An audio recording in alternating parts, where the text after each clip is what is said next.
So this is what we know so far. One day, I was on Dean Blackshaw's podcast, where I gave him a very inappropriate non-PC joke. Dean didn't air me saying it, thank God, but he said it on stage. You know, you're walking around saying, "Hi, hey, how you doing?" And then... Oh, come on! You know you're supposed to laugh at these things, right? It's a comedy show. Dean gets canceled, his career goes to shit, and one day after a night of drinking with me and a bunch of other comics... Dean's dead. They found his body in Mahogany's green room this morning. No one knows who killed him. The main suspects? Us comedians that were blackout drunk that night. I was racked with guilt that I couldn't remember anything, so I figured the least I could do is find out who killed him. Because, why not? I can be a detective. I even had a suspicious lead. Frank Tasca, comedy's favorite former criminal. I got home around 1 a.m. Normally, I'm down to party with you guys. But I had to go to bed. The one time I make an early morning appointment, Dean died. How about that, huh? And since we know he says, "How about that?" when he's lying, being a detective seemed pretty easy. Until the threatening voicemail. Anne-Marie Buchanan. Don't make me come after you like I did to him. You've been warned. Oh, did I mention that I've completely lost my cool? You were the club's tech guy. You would know that the cameras didn't work. I think we're done here. Did you kill him or not? No! Then who did? Whoa. And here I thought I was being sly. Fair to say that it wasn't my finest moment. And it's why I'm sitting here. For the tape, the date is November 5th, 2023. This is NYPD Officer Zach Capasso in Interrogation Room 26 with Anne-Marie Buchanan and her attorney, Richard Morris.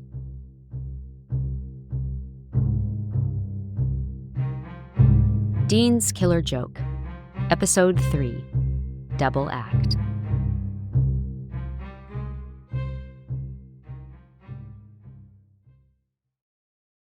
I'm assuming we're here to talk about my outburst. And what outburst is that? The one that's going viral? Comedian melts down on podcast. This comedian's tirade will blow your mind. Female comedian PMSs on male comedian. Right.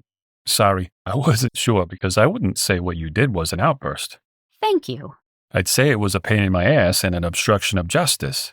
Oh, cool. Officer, there's no need to take that tone with my client. I listened to the podcast with Rodney Hayter and the one you did with Frank Tasca. Because you're a big comedy fan? No, with my workload, I don't have time to laugh. Especially because the internet is going crazy over one of my suspects going crazy. Another insult like that, officer, and I'm talking to your supervisor. It sounded like you were trying to get both Rodney and Frank to confess to killing Dean. I was just trying to get some answers. That's not your job. A public investigation like this is hard enough on us. We don't need the suspects interfering. Did you bring my client here to investigate or to chastise? Both. Even implying that someone is guilty of murder is a very serious crime, not to mention dangerous. I know. You've been warned. I know. I'm sorry. Do you even know anything that can implicate Rodney or Frank? She does not. Well... You do not. All I know is that Rodney had a key to the green room and was harassing Dean for a while. There's a ton of employees with a key, ones without an airtight alibi, like Rodney. I know, but do you know about Frank's how about that thing? We do, and he too has an alibi, which we're not at liberty to discuss. Oh. Leave the investigation to us, sweetheart. All right?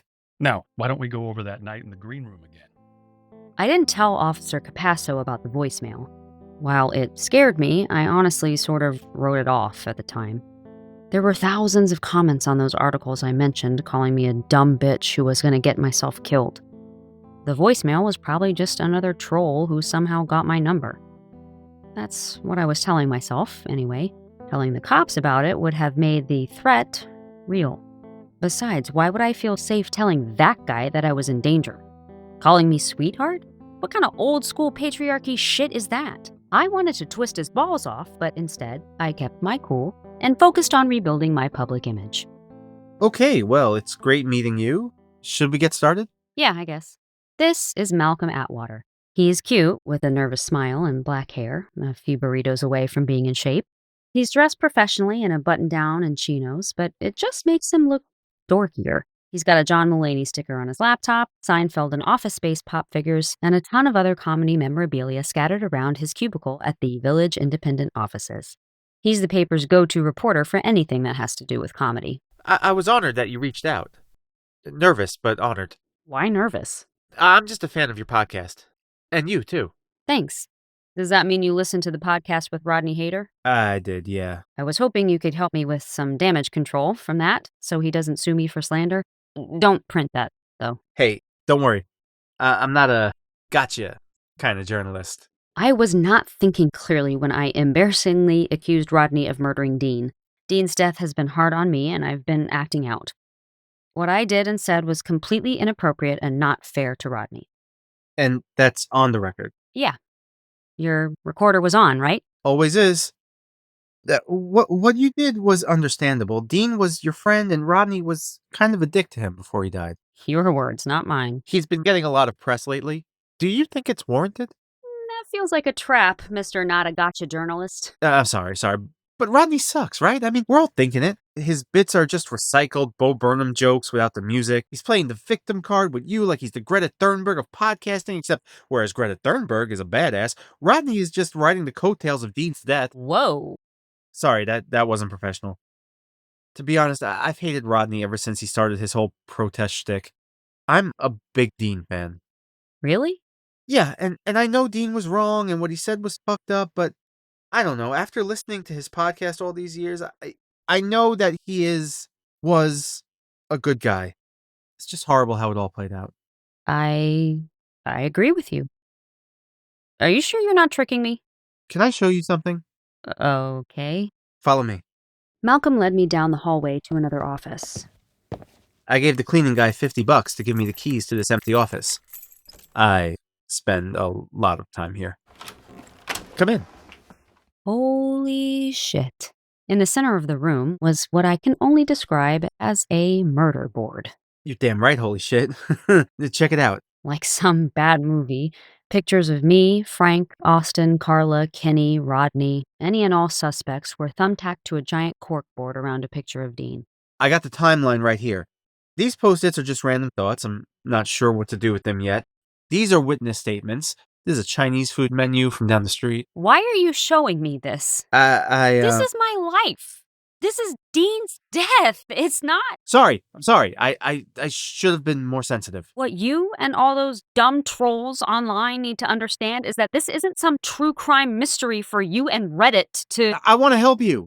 Help me with what? You're trying to find out who killed Dean, aren't you? I can help. How? I have news clearances and friends on the police department. They gave me access to things like, crap. Where is it?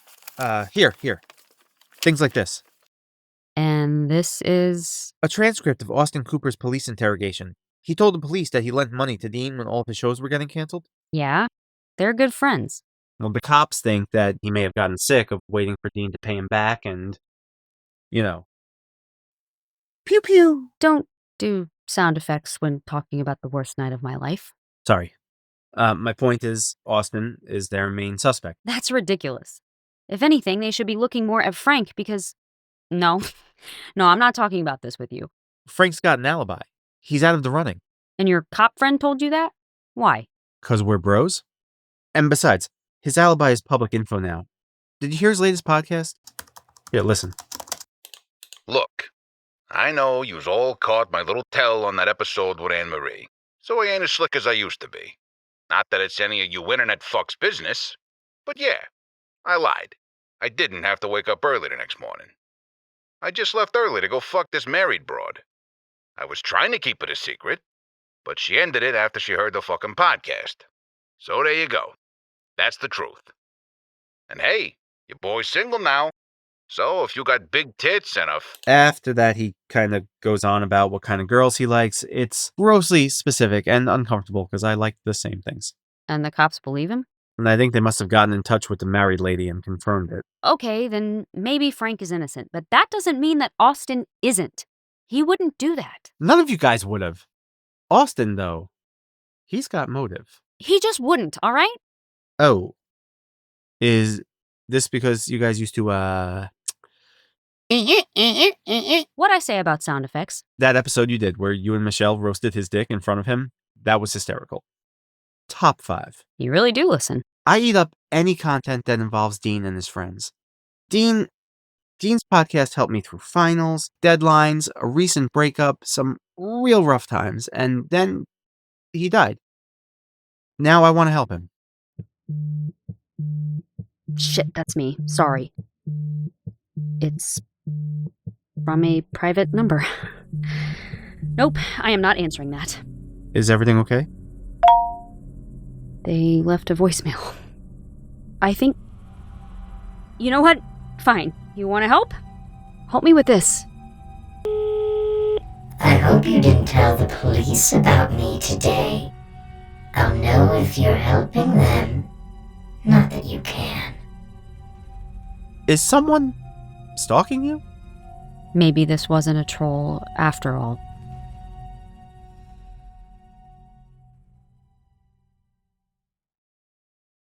And no one knows you were at the police station. Just the cops and my lawyer. You should have told the police about this. I can tell my friend.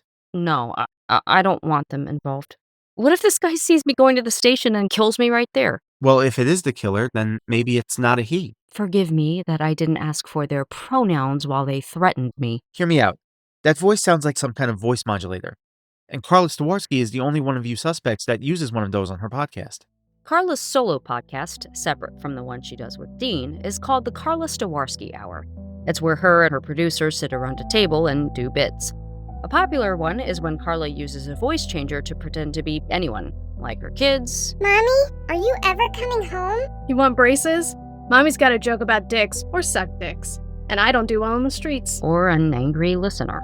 This episode is 3 hours long. When are we seeing tits? Even though all of us suspects were theoretically capable of murder, I thought Carla was the least likely.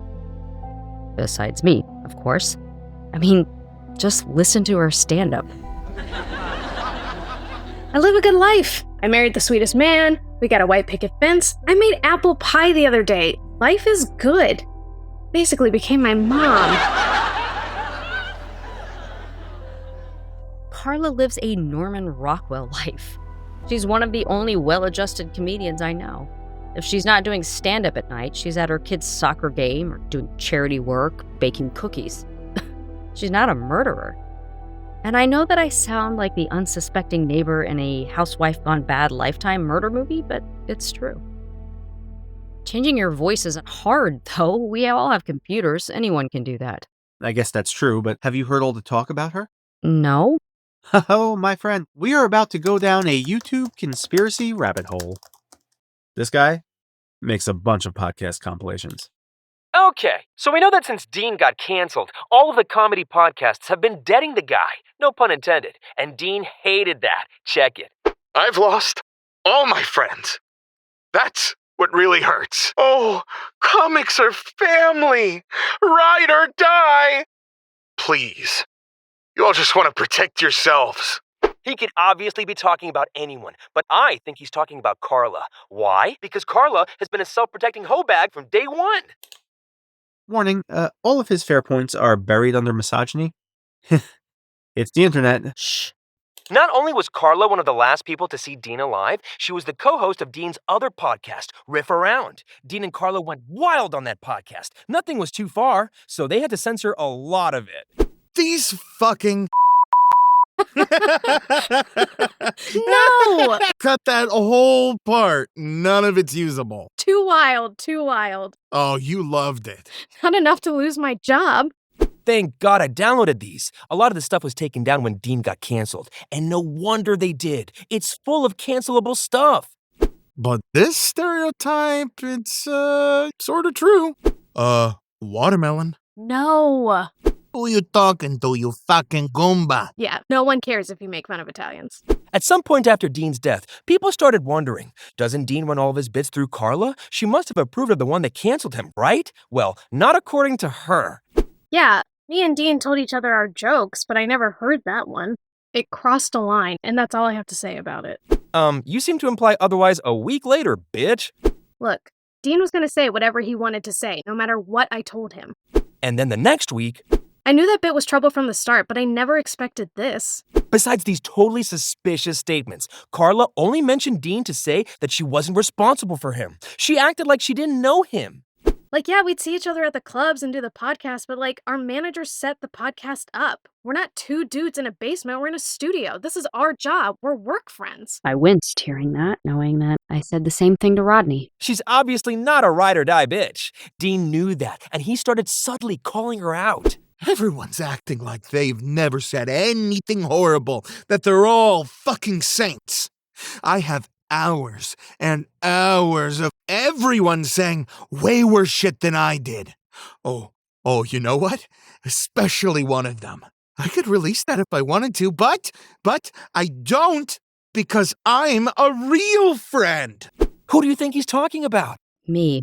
God, he must have hated me towards the end. He's talking about Carla, duh! Their whole podcast was them saying terrible shit. And when did he say that? On A Joke's a Joke, episode 294, released 2 days before his death. Carla, afraid that Dean was gonna bring her down with him, killed him. Fuck! I should have been a fucking cop, man. I would have been too if it wasn't for my asthma. I'm telling you. I saw Law & Order episodes in, like, the first fucking act. What do you think? It's kind of convincing, but I can't see her stalking me, let alone killing Dean. I can't see anyone killing Dean, but it happened. It could still be Frank or Rodney. Frank would threaten you in person, not on the phone. And Rodney's kind of a bitch. We have no way of knowing if Carla was at the police station, though. Unless you can hack the station's security cameras or something. Oh, that would be so cool if I could. Hey, maybe we can get a hold of Carla's phone. And then what? And then we can see her location history. Google Maps, probably Facebook. They all have a list of where you are at all times. Wait, really? Yeah, most people don't know how to turn it off. Give me your phone. See? Google Maps says you were at the police station from 2:36 p.m. to 4:13 p.m. That's creepy. If I can get Carla's phone, then I can see if she was near the station watching you. We can even see what time she left Mahogany's, before or after Dean died. Which, according to my cop friend, was around 3 a.m. Okay, but how do we get her phone? That's the thing. We just need it for a few minutes so I can look through it. Oh, how about I do an article on you guys? What kind of article? You two are getting the most hate out of all the suspects. People are barely talking about the guys. It can be about comedy's inherent misogyny. Even in tragedy, women comedians are targeted more than the equally suspicious men. I'll interview you guys about how this patriarchal prejudice is affecting your career and your grieving and everything else. And then we steal her phone? We'll borrow it. We'll wait for the perfect moment to A, figure out her phone password, B, get her phone, and C, I'll look at her location history while you distract her. I don't know. Maybe I should just leave it to the cops. It'll take weeks for them to get a warrant to even look at her phone. I can do it in 10 minutes. Yeah, you can? It's worth a shot. Okay, fine. I'm in. Can you turn that creepy tracking shit off of my phone, though?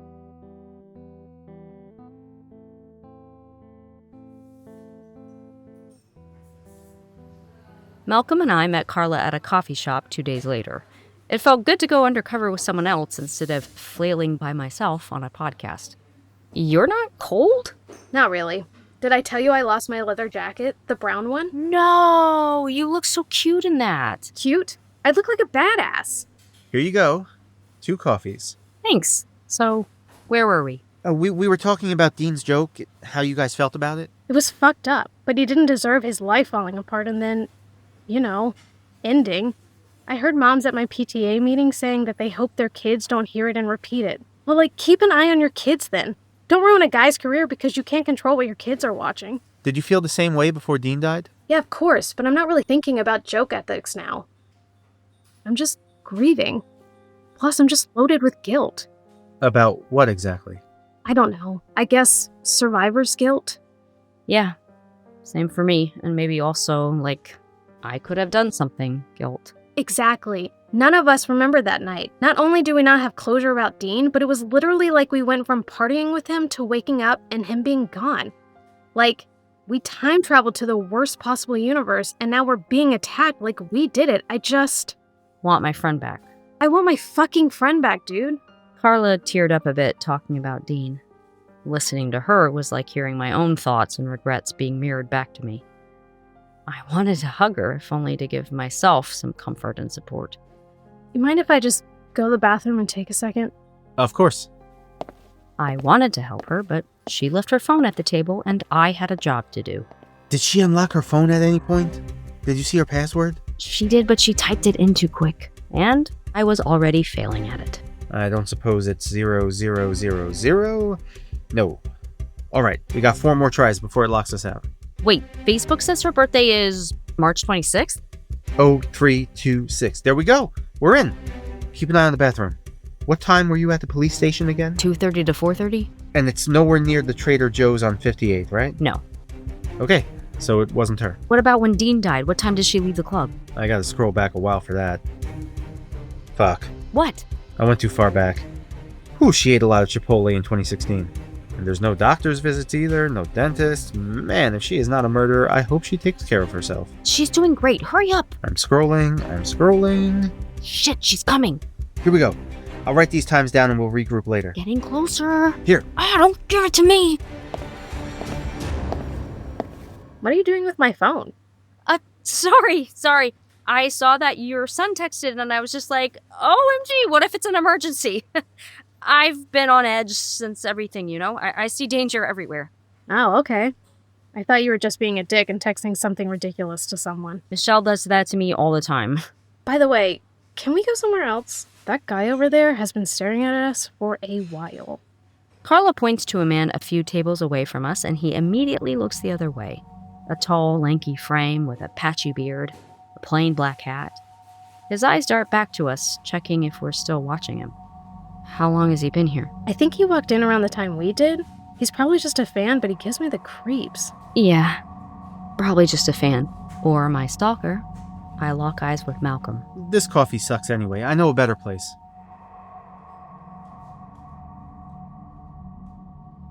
We try to continue the fake interview as we walk to another coffee shop, but the guy's still behind us.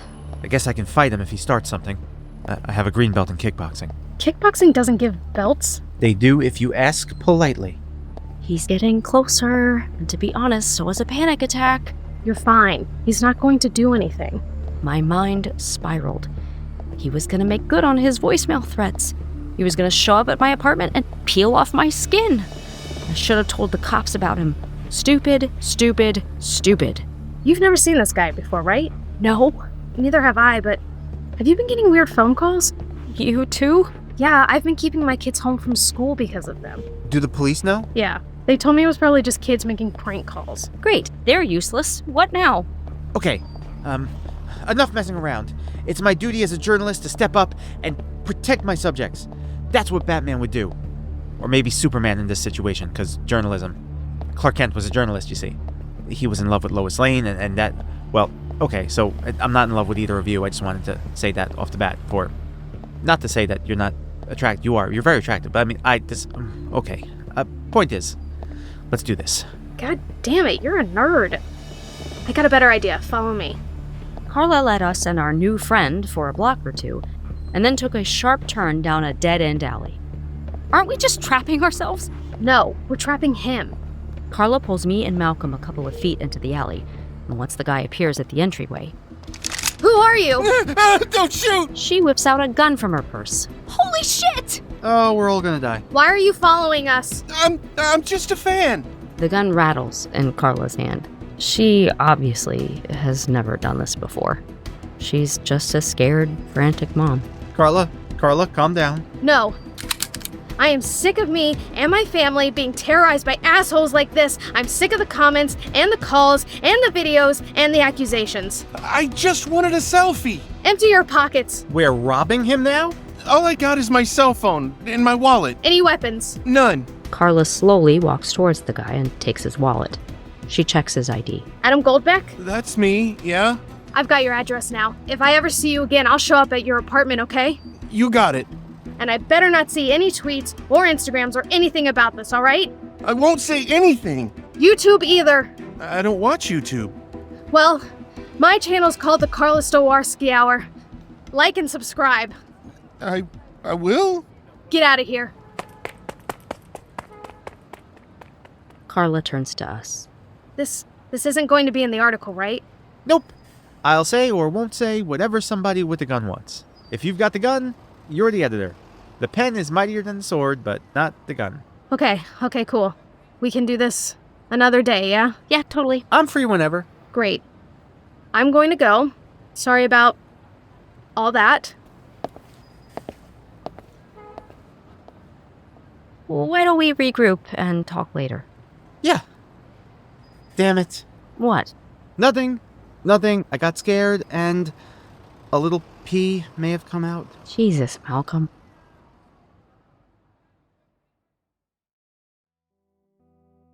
Malcolm and I decided to meet up the next day and decompress from everything. But my apartment made me restless. Who knew if the mystery caller was outside my building?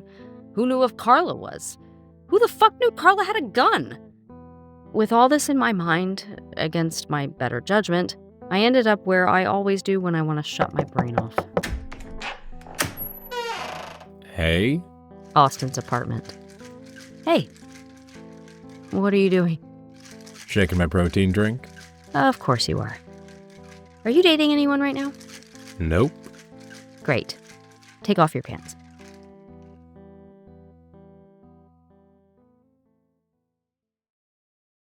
Is that going to be on your podcast? Nah, you weren't embarrassing enough. Besides, we're not supposed to see each other, remember? Because we said 4 months ago was the last time? Because lawyers can say we're colluding. Oh, right. This was illegal. That's hot, bro. Don't call me bro after we do it. Right. Sorry. So, what's up with you? I heard that podcast you did with Rodney. And the one with Frank. He calls you Nancy Drew now, you know? Ugh, so stupid. I'm not Nancy Drew. I'm not even doing anything. The fuck you're not. Dean's killer can come after you, too. My brain is so fried from all this, I don't think I care anymore. I care? Hold on. Did big don't give a fuck Austin Cooper catch feelings for little old me? I can't lose any more friends. Yeah, me either. I should get going. Oh, look who hits it and quits it now. I learned from the best. A call woke me up from my usual Dean nightmares the next morning. Hello? I hope you're not planning on anything foolish today. My heart stops. Their voice jolts me awake, but freezes my vocal cords. Are you there? I'll call the police.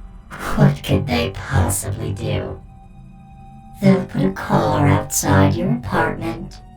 I'll lay low, and then come back once they leave and think it's safe. What do you want from me? For you to keep to yourself. Why? Am I getting close to finding you out? Don't be ridiculous. Or you'll end up like Dean. Wait. I've been afraid of you, but you're afraid of me, aren't you? Why else would you be so concerned about me? Think what you want to think. Just know that I'll be waiting. Yeah, where? Are you outside? I'll buzz you up. Mocking me will be the end of you. I'm gonna find out who you are, and you're gonna stop scaring Carla and me. You'll end up in jail. I'll be the end of you. Goodbye. Fuck. She just wants to be next.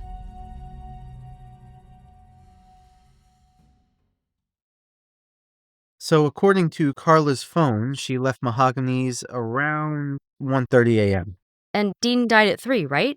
So she's innocent? Seems like it. Is it fucked up that I'm disappointed? I think that just means you want all this to be over with. Yeah, that, but I suspected her. I hacked her phone. I'm not better than the people harassing us. Those people just want trouble. You're looking for answers. There's a difference. I hope so. So, who's next? Do we have any other leads? My cop buddy said they have a new piece of evidence. I was actually waiting for you to get here before I opened the email. How is this guy not fired by now? Look at this photo he sent. My eye immediately went to the blood splatters. Deep, dark red Jackson Pollock splashes. Dean's blood. It took me a second to realize what they were on. That's a men's leather jacket. That's a brown men's leather jacket. I think our killer is one of the guys. You're not cold? Not really. Did I tell you I lost my leather jacket? The brown one? No. I wouldn't be so sure about that.